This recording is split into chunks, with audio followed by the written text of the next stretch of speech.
¿cómo están? Bienvenidos a otro podcast, Sacúdete. Mi nombre es Tatiana Carreño y hoy tengo el gustazo de acompañarlos en este podcast porque hoy vamos a hablar de un tema que debe ser muy importante en nuestras vidas y es la violencia hacia las personas con discapacidad.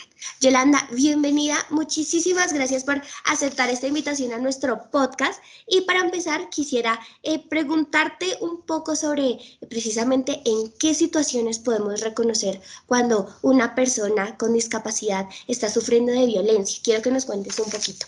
Una de las formas de violencia que encontramos para las personas con discapacidad son las barreras que se encuentran en el entorno. Hay unas barreras que pueden ser más fáciles de resolver, de solventar, pero hay otras barreras que son muy fuertes, sobre todo las barreras actitudinales y las barreras comportamentales.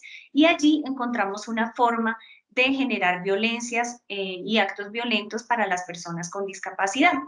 Quiero llamar la atención sobre un dato.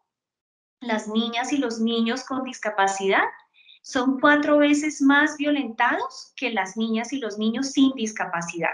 Eso tiene que ponernos una alerta muy grande porque nuestra postura como ciudadanos y ciudadanas también tiene que estar enmarcada en esa protección para las niñas, los niños, las mujeres, adolescentes, jóvenes y hombres con discapacidad cuando asumimos esa actitud y esa postura responsable frente a la identificación de barreras y frente a estos datos que les estoy contando. ¿Cuáles han sido esos fenómenos que tú has identificado que digan esto hace que este tipo de violencia hasta las personas con discapacidad se fomenten? Esos fenómenos que dicen esto está llegando a empeorar esta situación.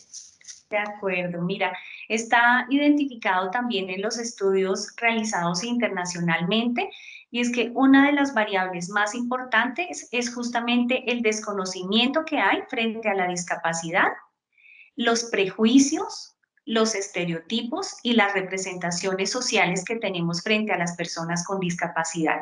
Ese es uno de los factores que más impacta y que se convierte, como te decía previamente, en esas barreras actitudinales y comportamentales. Quiero que nos cuentes un poco, digamos, sobre esas rutas de atención, sobre esas, por decirlo así, como ese proceso que nosotros debemos seguir para dar a conocer, no sé, a la policía, al ICBF, cómo debemos nosotros precisamente actuar para ser esos agentes que precisamente protejan los derechos de estas personas. Claro, mira, lo primero que tenemos que hacer es confirmar que efectivamente la persona está siendo afectada por una situación de violencia. Y aquí insistimos mucho en que no sea la interpretación de un tercero, sino saber con precisión, con exactitud, que la persona con discapacidad nos pueda contar si efectivamente se está sintiendo vulnerada y de qué manera lo está haciendo.